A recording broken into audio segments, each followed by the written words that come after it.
The most dangerous person in your life is not the one who betrayed you. It is the version of you that keeps reopening the wound to check if it still hurts. Because pain enters once, but suffering only survives when you keep feeding it. Today, I will show you how to stop feeding it. The next person who tries to hurt you is not the real danger.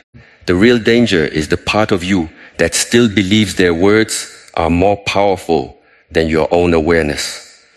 Listen carefully, because once you understand this, insult will lose its teeth, rejection will lose its chains, betrayal will lose its poison, and the old wounds you carry, like hidden stones inside your chest, will no longer decide how you breathe, how you walk, how you love, or how you see yourself. Most people spend their whole life trying to make the world softer.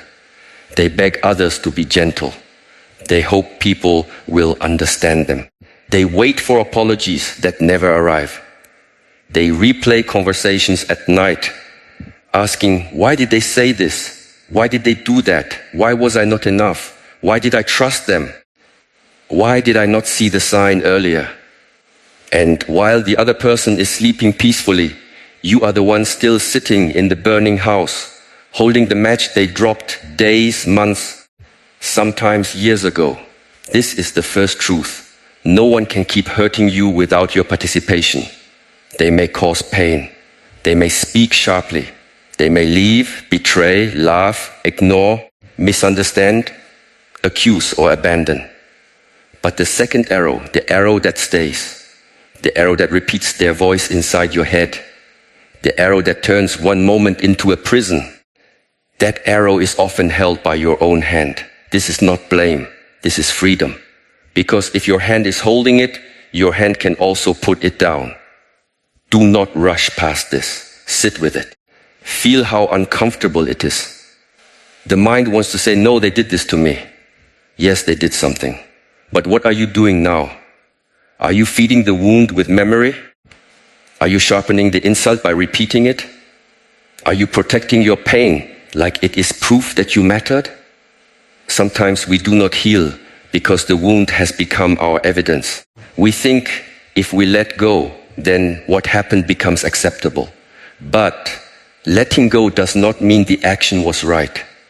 Letting go means you stop allowing the action to rent space in your nervous system. A person can throw mud at your clothes. That is unpleasant. But if you pick up the mud every morning and rub it back into your skin, who is continuing the act? The world may touch you once. Your mind may touch you 1,000 times. This is why training the mind is not decoration. It is survival. It is the inner gate.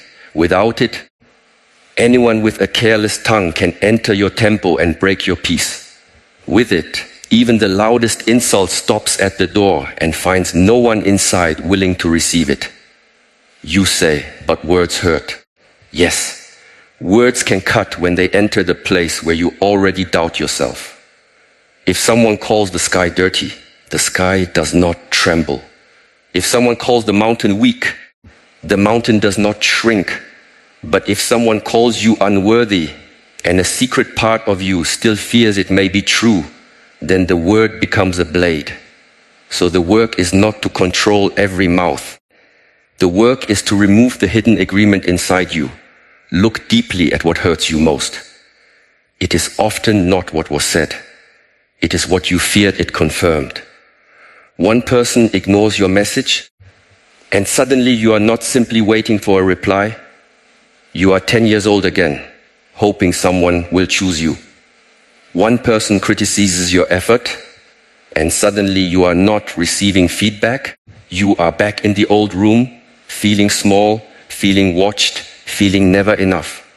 One person leaves, and suddenly you are not experiencing loss. You are meeting every abandonment you never processed. This is why the wise person does not ask only, who hurt me? The wise person asks, where did this enter me? Through which door? Which belief opened? Which fear answered?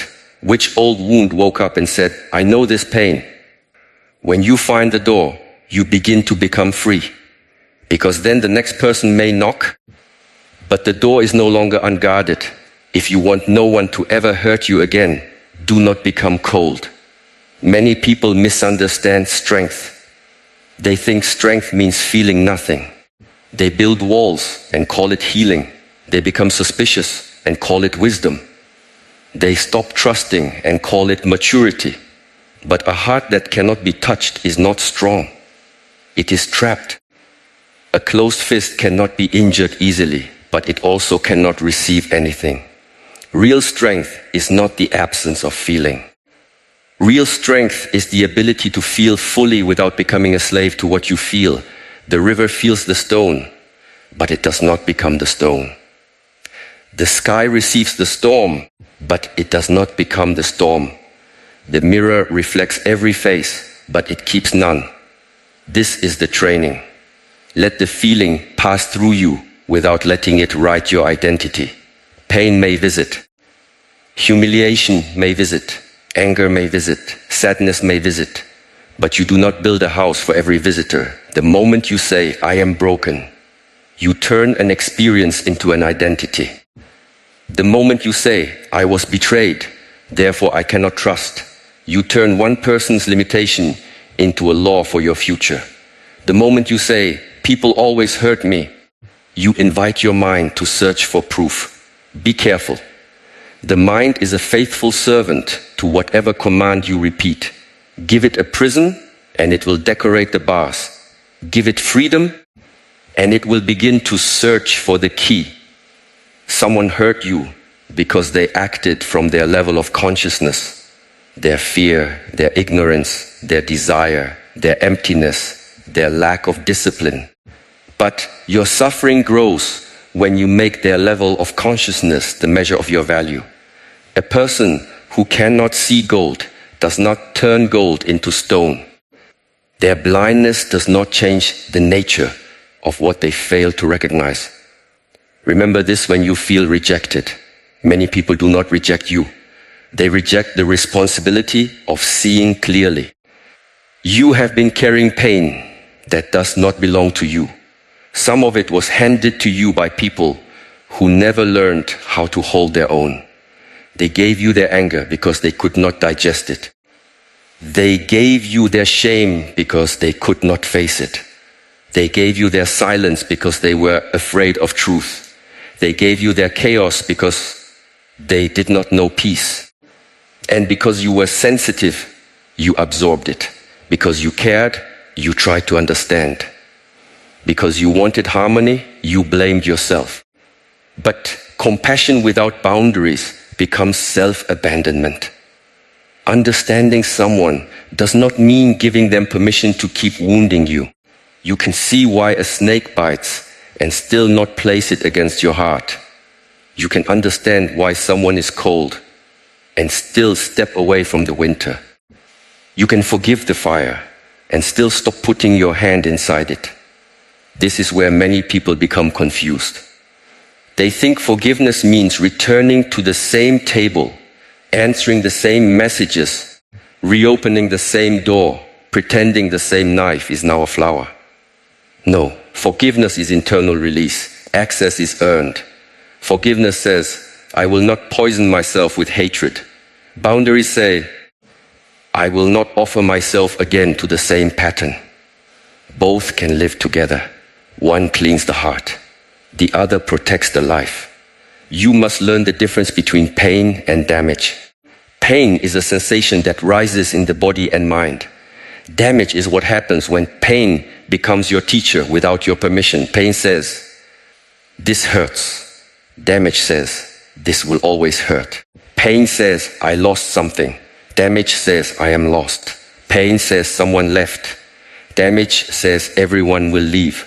To be free, you must interrupt the translation. You must stop the mind from turning a moment into a prophecy. When someone speaks to you cruelly, pause. Do not react at the speed of your wound. The wound is fast because it has been practicing for years. Awareness is slower at first, like a young tree in wind. But if you pause, even for one breath, you create a space. In that space, Your old self wants revenge, defense, explanation, collapse. In that space, your trained self whispers, wait, see clearly. Is this true? Is this useful? Is this mine? Is this worth my peace? Most hurt continues because people react before they observe. Someone sends a cold message and you send your dignity after it. Someone raises their voice and you hand them your center. Someone disrespects you and you try to prove you deserve respect to someone who has already shown they do not know how to give it. This is like asking a dry well to quench your thirst. The wise person does not argue with an empty well. The wise person moves toward water. Do not make your peace dependent on another person's understanding. This is one of the strongest chains. You think, I cannot rest until they understand what they did. I cannot move on until they admit it. I cannot heal until they apologize correctly. But then your freedom is placed in the hands of the very person who wounded you. You wait outside their locked door with your healing in a begging bowl. Why would you give them that power? Sometimes they will never understand. Sometimes they understand and still will not say it. Sometimes their ego is stronger than their honesty. Sometimes their version of the story protects them from seeing themselves. Let them keep their version. You do not need their confession to become whole. A scar does not need the knife to apologize before it closes. Your nervous system may not believe this yet. It may still shake when you see their name. It may still tighten when you remember their voice. This is not weakness. This is the body trying to protect you based on what it learned. Be patient with your body. Do not insult your own healing. You cannot punish yourself into peace. You cannot shame yourself into strength. Sit with the body as you would sit beside a frightened child. Speak gently. Breathe slowly. Say, we are safe now. That moment is over. We do not live there anymore. There is a training hidden in every hurt. Not because suffering is beautiful, but because awareness can use anything. Betrayal can teach discernment. Rejection can teach self-belonging. Criticism can teach humility without collapse. Loneliness can teach inner friendship. Loss can teach impermanence. Disrespect can teach boundaries. But only if you stop asking pain to be fair and begin asking it to be useful. Do not waste pain. If it came, learn from it. If it broke something false, thank the breaking. If it showed you where you were attached, study the attachment. If it revealed a person's character, believe the revelation. If it exposed where you abandoned yourself, return there and pick yourself up. Pain that is observed becomes wisdom. Pain that is repeated unconsciously becomes personality. Some of you are not protecting your heart. You are protecting your story. You say, I am the one who always gets hurt. I am the one people use. I am the one who gives too much. I am the one who is never chosen. But notice, even a painful story can feel safe because it is familiar. The unknown freedom frightens you more than the familiar suffering. So you keep choosing what confirms the story, then call it destiny. Today, interrupt it. Not loudly, not dramatically, not with a post, not with an announcement, not with a performance of healing. Interrupt it in the small private moment where the old pattern asks for your obedience. When the urge comes to explain yourself to someone committed to misunderstanding you, breathe and choose silence. When the urge comes to chase someone who enjoys being chased, breathe and choose stillness. When the urge comes to replay the insult for the 20th time, breathe and return to the present. This is how a new life is built, not in grand declarations, but in invisible victories. You cannot be hurt in the same way once you know who you are. This sounds simple, but it is rare. Most people know their name, their job, their face, their preferences, their wounds, their history. but they do not know the awareness beneath all of it.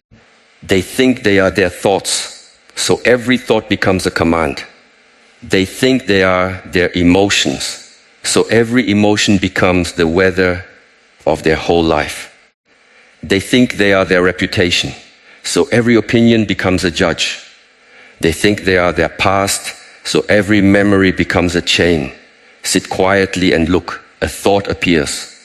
You notice it. Therefore, you are not only the thought. An emotion rises. You notice it. Therefore, you are not only the emotion. A memory returns. You notice it. Therefore, you are not only the memory. An insult echoes. You notice it. Therefore, you are not the echo. You are the one aware of the echo. This recognition is the beginning of invincibility. Not invincibility as the world imagines it. Not never crying. Not never caring. Not never feeling heartbreak. Invincibility means nothing outside.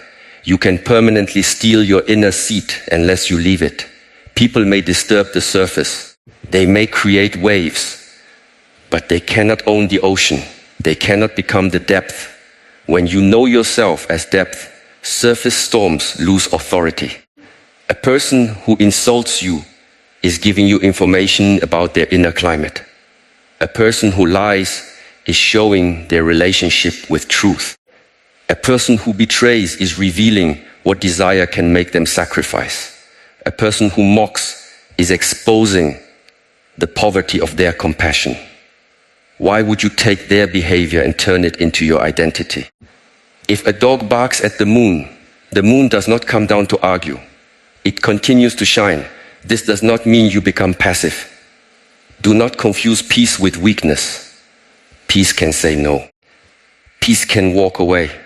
Peace can end the conversation. Peace can block the number. Peace can leave the room. Peace can file the complaint. Peace can speak the truth directly. But peace does not lose itself while doing so. That is the difference. Reaction throws the sword with shaking hands. Response holds the sword with clarity. Before you speak from hurt, ask yourself, am I trying to be understood, or am I trying to make them feel what I felt? Am I seeking truth, or am I seeking control? Am I expressing a boundary, or am I begging for a different character from the same person?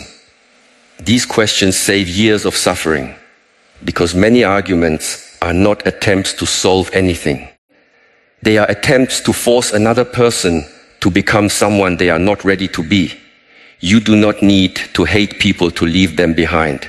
Hatred is still a rope. Anger may help you stand up, but it cannot be your permanent home. If you live there too long, the person who hurt you becomes the architect of your inner world.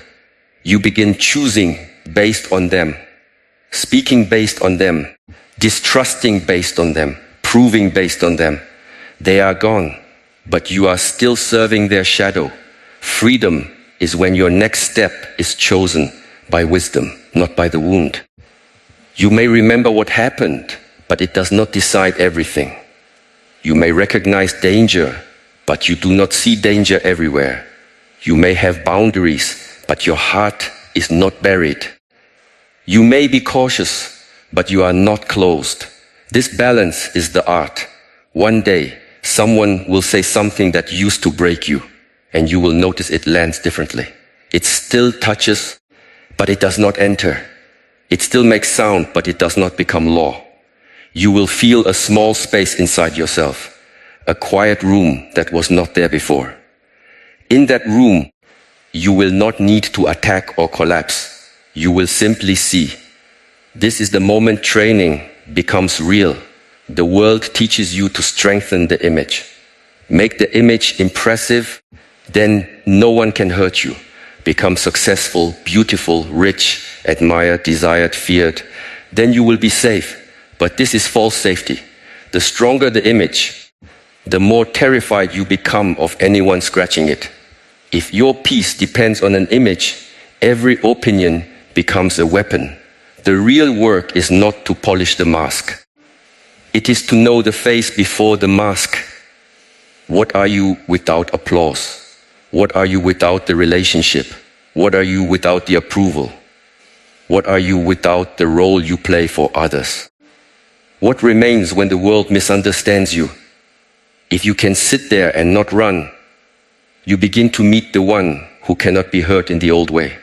Not because life cannot touch this one, but because this one does not need the world to constantly confirm its existence. Much of your pain comes from outsourcing your worth. You hand pieces of yourself to people and say, please hold this carefully. But not everyone has clean hands. Then when they drop it, you feel shattered. Take it back. Take back the peace you gave to the parent who never praised you. Take back the peace you gave to the lover who chose convenience over honesty. Take back the peace you gave to the friend who only valued you when you were useful. Take back the peace you gave to the crowd, the comment, the comparison, the old mistake. Gather yourself. No one can protect what you keep giving away unconsciously. Every time you need someone to approve of you, before you can breathe, you give away the key. Every time you need someone to regret losing you before you can move on, you give away the key. Every time you need someone to treat you fairly before you can treat yourself with respect, you give away the key.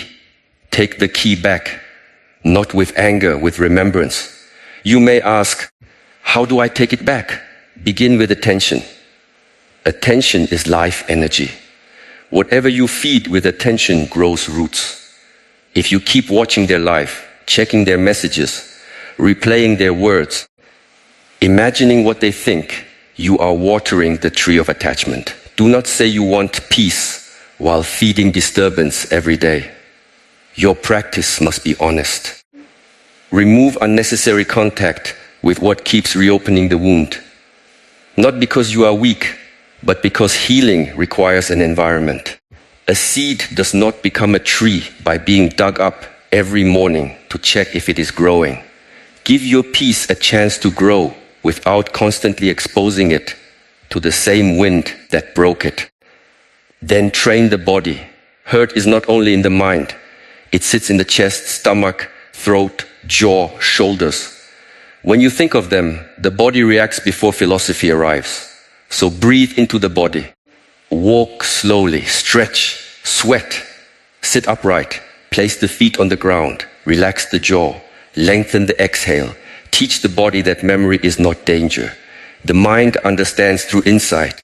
The body understands through repeated safety. Every day, practice not reacting to small discomfort. Someone cuts you off in traffic. Breathe. Someone speaks sharply. Breathe. A plan changes.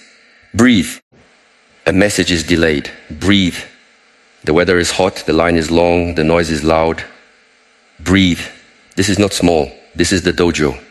If you cannot meet small irritations with awareness, how will you meet betrayal, grief, humiliation, or loss? The warrior is trained in ordinary moments before the battle arrives. Pain reveals where you have no inner discipline. This may sound hard, but it is a gift. When one sentence ruins your whole day, it shows you the place that needs training. When one person's silence makes you abandon your self-respect, it shows you the place that needs love. When one criticism makes you want to quit, it shows you where your identity is too fragile. Do not hate the mirror. Use it. The person who cannot hurt you is not the person everyone treats perfectly. Such a person does not exist. The person who cannot be hurt in the old way is the person who has stopped betraying themselves after being betrayed by others. This is the secret. The deepest wound is often not what they did. It is what you did to yourself afterward. You ignored your intuition. You begged for crumbs. You stayed after the pattern was clear. You spoke against your own dignity. You called your discomfort overthinking. You abandoned your own inner child to keep someone else comfortable. So healing must include self-forgiveness, not the weak kind, where you excuse everything and learn nothing. The strong kind where you say, I see what I allowed because I did not know my worth. I see where I betrayed my own body signals.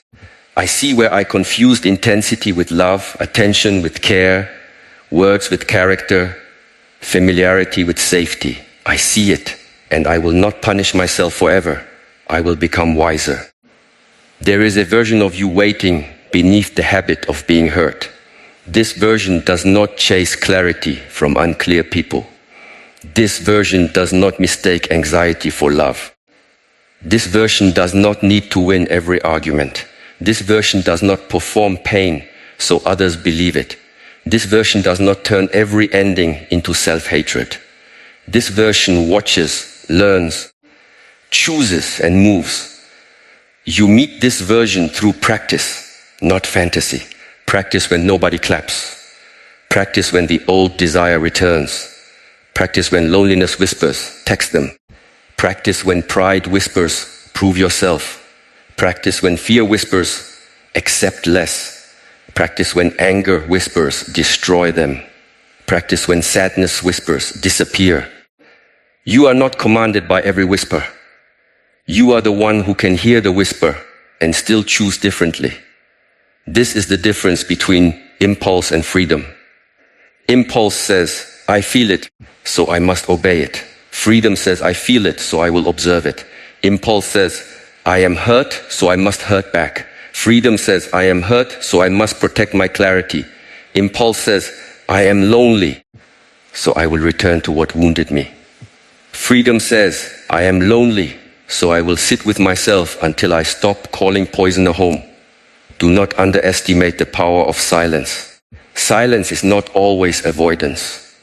Sometimes silence is refusing to feed a fire that wants your breath. Some people do not want truth, they want reaction. They know how to pull the old strings. They know the sentence that makes you defend, explain, prove, collapse. When you stop dancing to that music, they may accuse you of being cold. Let them. A person who benefited from your lack of boundaries will often call your peace cruelty. Your responsibility is not to be understood by everyone. Your responsibility is to not abandon truth just to be liked. Many people are hurt because they are addicted to being perceived as good. They would rather betray themselves quietly than disappoint someone loudly. They say yes while the soul says no. They smile while resentment collects in the body. They call it kindness, but it is fear wearing perfume. Real kindness has a spine. It does not need to be cruel, but it does need to be clear. I cannot do that. I do not accept being spoken to that way. I need space. This is not healthy for me. I wish you well, but I am stepping away. These are not weapons. These are doors closing with dignity.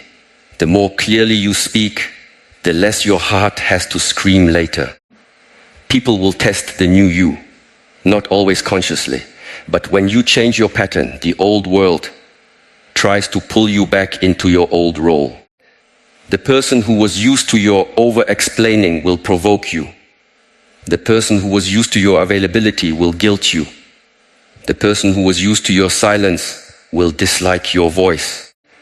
The person who was used to your forgiveness without change will call your boundary harsh. This is expected.